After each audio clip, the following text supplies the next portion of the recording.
রান্না করব ডালিয়ার খিচুড়ি। তার জন্য প্রথমে কড়াতে তেল গরম করে দিয়ে দিলাম শুকনো লঙ্কা আর পাঁচফোড়ন সম্বার। সম্বারটা হয়ে এলে দিয়ে দেবো মুগের ডাল। মুগের ডালের পরিবর্তে মুসুর ডাল দিয়েও এই ডালিয়ার খিচুড়ি বানানো যায়। ডালটা ভাজা হয়ে গেলে দিয়ে দেবো সমস্ত রকম সবজি। এখানে যে কোনো সবজি দেওয়া যায়, শুধু বেগুন আর কচু বাদ দিয়ে। আপনাদের যে মন পছন্দ যে কোনো সবজি ব্যবহার করতে পারবেন। সবজিটা একটু ভেজে নিয়ে দিয়ে দেবো কাঁচা লঙ্কা আর টমেটোর টুকরো। আবারও কিছুক্ষণ ভেজে নেব। সবজিটা ভাজা হয়ে গেলে দিয়ে দেবো মশলা, লবণ, হলুদ, ধনে গুঁড়ো আর জিরের গুঁড়ো। মশলাটা কষিয়ে নিয়ে দিয়ে দিলাম আদা বাটা।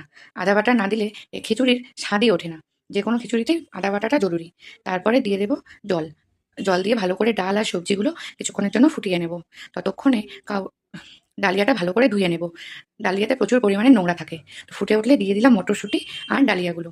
আবারও নেড়ে চেড়ে কিছুক্ষণের জন্য ফুটিয়ে নেব। সব সবজিগুলো, ডালিয়াটা ভালোভাবে সেদ্ধ হয়ে গেছে। এবারে নেড়ে চেড়ে দিয়ে দেবো ঘি। এই ডালিয়াতে না ঘি যত বেশি দেওয়া যায় ডালিয়াটার টেস্ট তত ভালো হয়। যেহেতু এখন ধনেপাতার সিজন, তার জন্য আর গরম মশলা ব্যবহার না করে ধনেপাতাই দিয়ে দিয়েছি। তো এই যে নামিয়ে নিয়েছি, রেডি হয়ে গেল গরম গরম ডালিয়ার খিচুড়ি। ভিডিওটি কেমন হয়েছে কমেন্ট করে জানাবেন। ভালো লাগলে লাইক করবেন। টাটা।